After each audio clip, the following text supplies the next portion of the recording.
ഒരു സെൻ ഗുരുവിൻ്റെ ആശ്രമത്തിൽ അദ്ദേഹത്തിൻ്റെ ശിഷ്യൻ ചെടികൾക്ക് വെള്ളം നനച്ചുകൊണ്ടിരിക്കുകയായിരുന്നു. ആ സമയത്ത് ശിഷ്യൻ്റെ കയ്യിൽ നിന്ന് ഒരു ചെടിച്ചട്ടി അറിയാതെ വീണ് പൊട്ടി. ശബ്ദം കേട്ട് ഗുരു വന്നപ്പോൾ ശിഷ്യൻ ആ പൊട്ടിയ ചട്ടിയെക്കുറിച്ച് ഓർത്ത് വേദനയോട് ഗുരുവിനോട് പറഞ്ഞുകൊണ്ടിരുന്നു. ഇത് കേട്ട ഗുരു ശിഷ്യനോട് ചോദിച്ചു, ആ ചട്ടി കഷ്ണങ്ങളെ നിനക്ക് ചേർത്ത് വയ്ക്കാൻ കഴിയുമോ? ശിഷ്യൻ പറഞ്ഞു, ഇല്ല. പിന്നെ എന്തിനാണ് നീ വേദനിക്കുന്നത്? അതിൻ്റെ സമയമായപ്പോൾ അത് പൊട്ടി. ഒരു പൂവ് വിരിഞ്ഞ് കുറച്ച് സമയം നിലനിന്ന് അത് കൊഴിയുന്നത് പോലെ നമ്മുടെ ജീവിതത്തിൽ എല്ലാ കാര്യങ്ങളും നടക്കുന്നത് ഇതേപോലെയാണ്.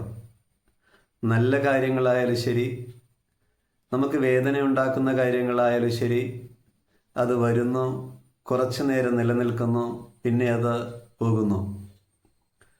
ഇത് മനസ്സിലാക്കിയിട്ട് ഈ ഒരു ജ്ഞാനത്തിൽ നമ്മൾ ഉറയ്ക്കുന്ന സമയത്ത് അവിടെ നമുക്ക് സമാധാനപ്പെട്ട് ജീവിക്കാൻ സാധിക്കും. അറിവുള്ള ആളുകൾ നമ്മളോട് പറയാറുണ്ട്, ജീവിതം എന്ന് പറയുന്നത് നാടകമാണ്, ഒരു നോവലാണ്, സിനിമയാണ്. അപ്പോൾ ജീവിതം ഒരു സിനിമയാണെങ്കിൽ ആ ഒരു സിനിമ നമ്മൾ എങ്ങനെയാണോ കാണുന്നത് അതേപോലെ നമുക്ക് നമ്മുടെ ജീവിതത്തെ കാണാനാവണം, ആസ്വദിക്കാനാവണം. ഒരു സിനിമ കാണുമ്പോൾ നമ്മൾ പലതരം വികാരങ്ങളിലൂടെ കടന്നു പോകുന്നുണ്ട്. അവിടെ നമ്മൾ കരയുകയും ചിരിക്കുകയും ചെയ്യുന്നുണ്ട്. അതേപോലെ നമ്മുടെ ജീവിതത്തിലും ഇതൊക്കെയുണ്ട്. പലതരം വികാരങ്ങളിലൂടെ നമ്മൾ കടന്നു പോകുന്നുണ്ട്. നമ്മൾ കരയുകയും ചിരിക്കുകയും ചെയ്യുന്നുണ്ട്. സിനിമയിൽ ഒരു സീനുണ്ട് തുടക്കത്തിൽ, അവസാനം വരെ ഈ സീൻ തന്നെ അല്ല ഉള്ളത്.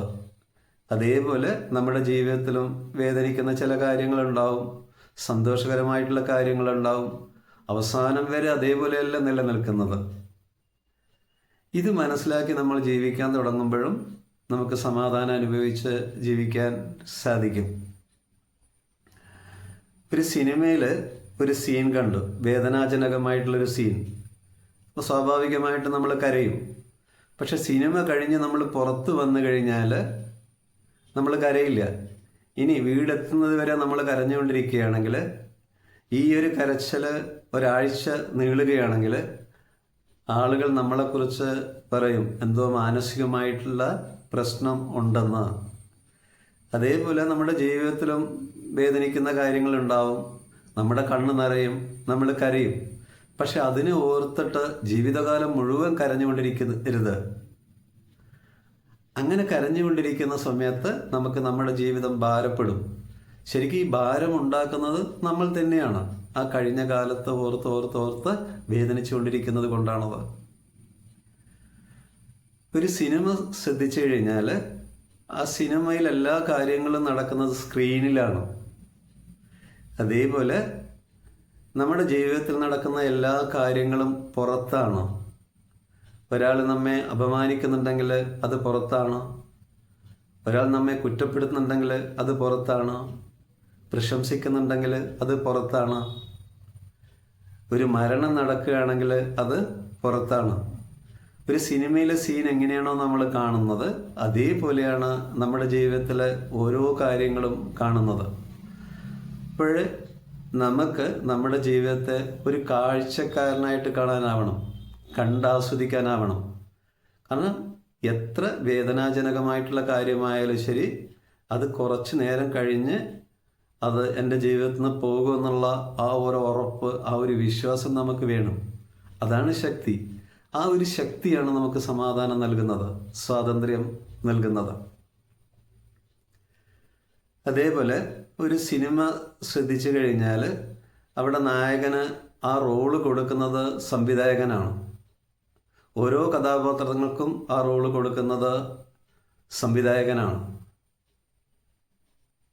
അതേപോലെ നമ്മുടെ ജീവിതത്തിലും നമുക്ക് വ്യത്യസ്ത റോളുകളുണ്ട്. ആ റോള് നമ്മൾ സ്വയം ഉണ്ടാക്കുന്നതല്ല, ശരിക്കും നമുക്ക് ചുറ്റുള്ള ആളുകൾ നമുക്ക് തരുന്നതാണ്. ഒരു സംവിധായകൻ എങ്ങനെയാണോ നടന് റോള് കൊടുക്കുന്നത്, അതേപോലെ നമ്മുടെ ജീവിതത്തിൽ ഏത് റോളാണോ ഉള്ളത് ആ റോള് നമുക്ക് കിട്ടിയത് നമുക്കൊപ്പമുള്ള ആളുകൾ നൽകിയതാണ്. ഇപ്പം നമ്മൾ ഭർത്താവാണെന്ന് പറയുമ്പോൾ അവിടെ ഭാര്യ ഉണ്ടാവണം, ഭാര്യ എന്ന് പറയുമ്പോൾ അവിടെ ഭർത്താവ് ഉണ്ടാവണം, അച്ഛനും അമ്മയുമാണെന്ന് പറയണമെങ്കിൽ അവിടെ മക്കളുണ്ടാവണം. അപ്പോൾ എല്ലാ റോളുകളും നമുക്ക് ആരോ തന്ന റോളാണ്. ഒരു ദിവസം നമ്മൾ ഈ റോളെല്ലാം ഉപേക്ഷിച്ച് പോകും. മരണം നമ്മുടെ ജീവിതത്തിലേക്ക് വരുന്ന സമയത്ത് പിന്നെ അവിടെ ഒരു റോളിലും നമുക്ക് നിൽക്കാൻ കഴിയില്ല. ഈ ഒരു സത്യം മനസ്സിലാക്കിയിട്ട് നമ്മുടെ ജീവിതത്തിൽ ഏത് റോളാണോ ഉള്ളത്, നമ്മുടെ ജീവിതം എങ്ങനെയാണോ ഉള്ളത്, അത് ഈ രീതിയിൽ കാര്യങ്ങൾ മനസ്സിലാക്കി നമ്മൾ ജീവിക്കാൻ തുടങ്ങുമ്പോഴാണ് ജീവിതത്തിൻ്റെ ഓരോ നിമിഷവും നമുക്ക് ആസ്വദിക്കാൻ കഴിയുക. ശരിക്കും ജീവിക്കുന്നു എന്ന് പറയുന്നത് ആ നിമിഷമാണ്. ഭാരപ്പെടാതെ ജീവിക്കൽ ഈ ജ്ഞാനത്തെ നമ്മുടെ ജീവിതത്തിൽ പ്രായോഗിക തലത്തിൽ കൊണ്ടുവരണം. എന്നിട്ട് അതിൽ നമ്മൾ ഉറക്കണം. അപ്പോഴാണ് നമുക്ക് സമാധാനം കിട്ടുന്നത്. ഒരിക്കൽ ഒരു യുവാവിനോട് അവൻ കുഞ്ഞായിരിക്കുന്ന സമയത്ത് അവൻ്റെ പിതാവ് പറഞ്ഞു, ഈ ലോകത്തെ നീ മാറ്റി എടുക്കണം, അതിനുള്ള പാഠം നീ പഠിക്കണം, അറിവ് നേടണം, അതായിരിക്കണം നിൻ്റെ ലക്ഷ്യം.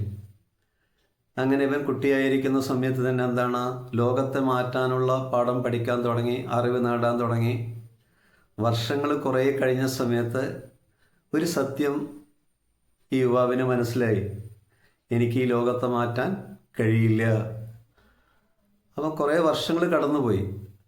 ആ സമയത്ത് യുവാവ് ചിന്തിച്ചു, ശരി, ഇനി എൻ്റെ കുടുംബത്തെ മാറ്റാൻ ഞാൻ നോക്കട്ടെ.